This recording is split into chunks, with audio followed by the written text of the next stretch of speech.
भारतीय राजनीति में आज अगर किसी पार्टी का सबसे मजबूत संगठन और व्यापक जनाधार है तो वो है भारतीय जनता पार्टी। वर्तमान में 240 लोकसभा सांसद, 103 राज्यसभा सांसद और पूरे देश में 1654 विधायकों के साथ भारतीय जनता पार्टी भारत की सबसे बड़ी राजनीतिक पार्टी बन चुकी है। लेकिन क्या आप जानते हैं कि भारत की सबसे मजबूत व बड़ी पार्टी बनने का भाजपा का यह सफर इतना आसान नहीं था।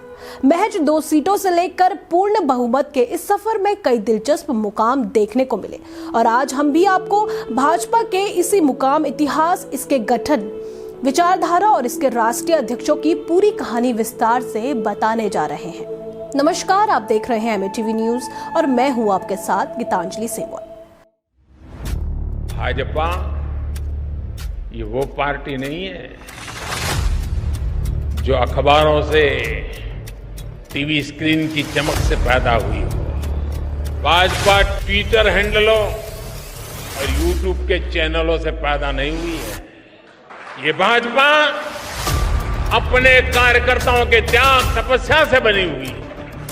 भाजपा जमीन पर काम करके आगे बढ़ी।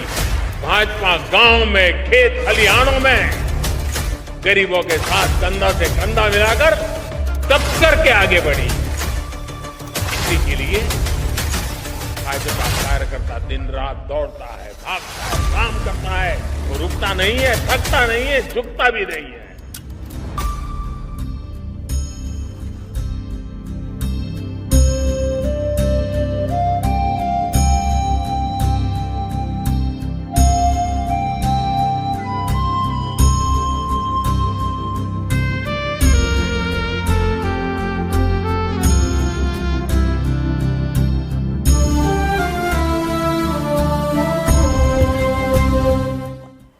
कहानी शुरू होती है 1951 से, जब डॉक्टर श्यामा प्रसाद मुखर्जी ने राष्ट्रवादी विचारधारा के साथ भारतीय जनसंघ की स्थापना की थी।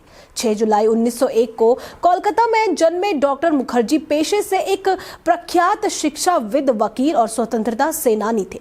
महज 33 साल की उम्र में डॉक्टर मुखर्जी ने कलकत्ता विश्वविद्यालय के कुलपति का पदभार संभाला। वहीं आजादी के बाद डॉक्टर मुखर्जी जवाहरलाल नेहरू की सरकार में पहले उद्योग मंत्री भी बने। लेकिन कहा जाता है कि कश्मीर को विशेष दर्जा देने व पाकिस्तान के प्रति पंडित नेहरू की नीतियों से नाराज होकर उन्होंने मंत्री पद से इस्तीफा दे दिया और साल 1951 में उन्होंने भारतीय जनसंघ की स्थापना की। दरअसल डॉक्टर श्यामा प्रसाद मुखर्जी का एक स्पष्ट मत था। उनका कहना था कि एक देश में 2 विधान, 2 निशान और 2 प्रधान नहीं चल सकते। इसी सोच के साथ डॉक्टर मुखर्जी ने भारतीय जनसंघ की शुरुआत की, जो कि आगे चलकर भारतीय जनता पार्टी की वैचारिक नींव बनी।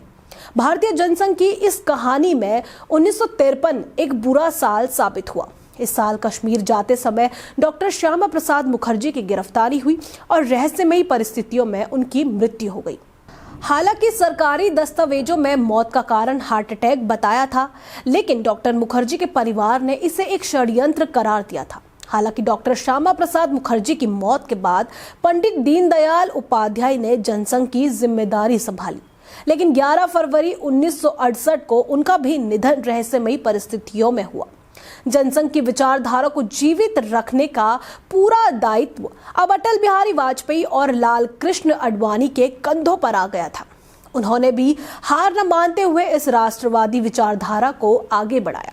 साल 1975 भारतीय इतिहास और राजनीति के लिए एक काला साल साबित हुआ, जब 25 जून 1975 में भारत की तत्कालीन प्रधानमंत्री इंदिरा गांधी ने देश भर में इमरजेंसी आपातकाल लागू किया।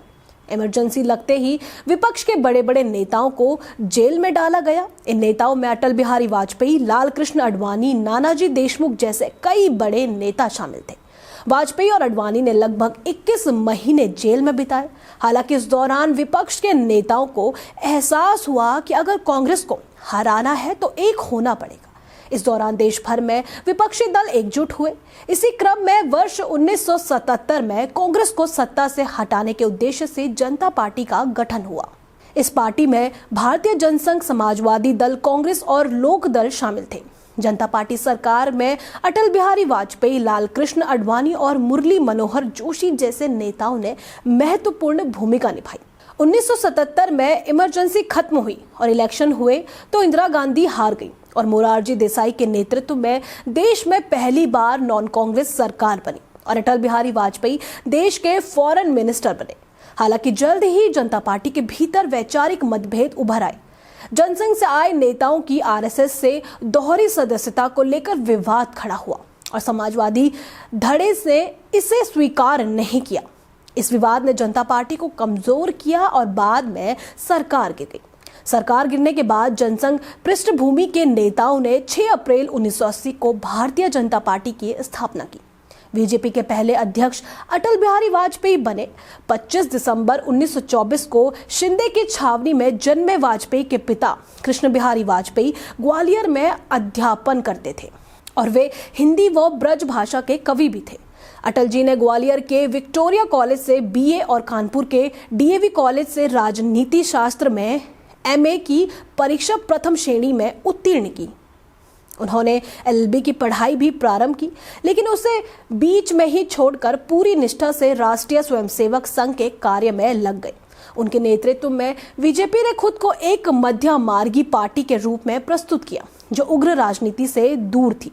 साल 1999 भाजपा की बड़ी जीत के साथ वाजपेयी भारत के ऐसे पहले नॉन कांग्रेस प्रधानमंत्री बने जिन्होंने अपना 5 साल का कार्यकाल पूर्ण किया। अटल बिहारी वाजपेयी को भारत को परमाणु शक्ति संपन्न राष्ट्र बनाना, पाकिस्तान से संबंधों में सुधार की पहल और स्वर्णिम चतुर्भुज परियोजना के लिए याद किया जाता है। भारतीय जनता पार्टी के इस ऐतिहासिक सफर में लाल कृष्ण आडवाणी ने भी अहम भूमिका निभाई है। वर्ष 1986 में लाल कृष्ण आडवाणी भाजपा अध्यक्ष बने। उनका जन्म 8 नवंबर 1927 को कराची में हुआ था। विभाजन के समय उनके परिवार को भारत आना पड़ा और वो मुंबई में बस गए। उन्होंने कानून में स्नातक की उपाधि प्राप्त की और राष्ट्रीय स्वयंसेवक संघ से जुड़कर भारतीय जनसंघ के प्रमुख नेताओं में शामिल हुए। आडवाणी ने जनता पार्टी सरकार में सूचना और प्रसारण मंत्री के रूप में कार्य किया और 1990 की राम रथ यात्रा ने उन्हें राष्ट्रीय राजनीति के केंद्र में ला खड़ा किया। वे बाद में अटल बिहारी वाजपेयी सरकार में उप प्रधानमंत्री और गृह मंत्री बने। उन्हें बीजेपी का वैचारिक और संगठनात्मक स्तंभ माना जाता है। साल 1991 में मुरली मनोहर ने भाजपा अध्यक्ष के रूप में कार्य किया। उनका जन्म 5 जनवरी 1934 को दिल्ली में हुआ था। उन्होंने राष्ट्रीय स्वयंसेवक संघ से जुड़कर भारतीय जनसंघ और बाद में बीजेपी में सक्रिय भूमिका निभाई। वे राम जन्मभूमि आंदोलन के दौरान महत्वपूर्ण भूमिका में रहे और जनता पार्टी सरकार में उद्योग मंत्री रहे। वे 3 बार इलाहाबाद के विधायक रहे और 1999 के लोकसभा चुनाव में कानपुर से जीत दर्ज की। अटल बिहारी वाजपेयी सरकार में मानव संसाधन विकास मंत्री के रूप में भी कार्य किया और शिक्षा व्यवस्था में नीतिगत बदलाव लाए। 1993 में फिर से आडवाणी अध्यक्ष बने और 1998 तक अपना कार्यकाल पूरा किया। इसके बाद कुशाभाऊ ठाकरे 1998 में अध्यक्ष बने और 2000 तक इस पद पर रहे। कुशाभाऊ ठाकरे का जन्म 15 अगस्त 1922 में मध्य प्रदेश में हुआ। ठाकरे मुख्य तौर पर संगठन को मजबूत करने के लिए जाने जाते हैं। बता दें कि उनके द्वारा खड़ा किया गया संगठन आज भी बीजेपी की ताकत है। 2000 में बंगारू लक्ष्मण भाजपा अध्यक्ष बने। 17 मार्च 1939 को तेलंगाना में जन्मे बंगारू लक्ष्मण एक दलित समाज से ताल्लुक रखते थे। बंगारू लक्ष्मण पार्टी के पहले और अब तक के एकमात्र दलित राष्ट्रीय अध्यक्ष बने। हालांकि 2001 में तहलका स्टिंग ऑपरेशन के बाद उन्हें इस्तीफा देना पड़ा था। साल 2004 से 2009 के बीच भाजपा ने इंडिया शाइनिंग के नारे के साथ कमर कसी, लेकिन पार्टी को लगातार 2 बार हार का सामना करना पड़ा। हालांकि अध्यक्ष पद की बात करें तो इस दौरान एन कृष्णमूर्ति, वेंकैया नायडू, फिर आडवाणी, राजनाथ सिंह और नितिन गडकरी ने बारी बारी अध्यक्ष पद संभाला। नितिन गडकरी ने विशेष रूप से महाराष्ट्र में सड़क और बुनियादी ढांचे के विकास पर जोर दिया। 2013 में गडकरी पद छोड़ने के बाद राजनाथ सिंह ने दूसरी बार अध्यक्ष पद संभाला और 2014 के आम चुनाव में भाजपा के प्रचार अभियान में महत्वपूर्ण भूमिका निभाई। ये बात किसी से छिपी नहीं है कि साल 2014 भारतीय राजनीति और भाजपा के लिए एक युग परिवर्तनकारी साल साबित हुआ, क्योंकि ये वो साल है जब भाजपा ने अब की बार मोदी सरकार के नारे के साथ पूर्ण बहुमत के दम पर सरकार बनाई। 2014 में नरेंद्र मोदी के करीबी विश्वास पात्र रहे अमित शाह भाजपा अध्यक्ष बने। वहीं 2020 में जगत प्रकाश नड्डा अध्यक्ष बने।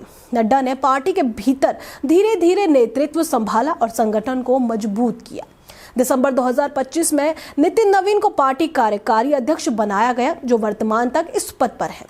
बीजेपी की विचारधारा राष्ट्रवाद, संस्कृति, आर्थिक विकास और सामाजिक समरसता पर आधारित है। पार्टी की सबसे बड़ी ताकत इसका संगठन और कार्यकर्ता बेस्ट ढांचा है। बीजेपी की विचारधारा राष्ट्रवाद, संस्कृति, आर्थिक विकास और सामाजिक समरसत्ता पर आधारित है। पार्टी की सबसे बड़ी ताकत इसका संगठन और कार्यकर्ता बेस्ट ढांचा है।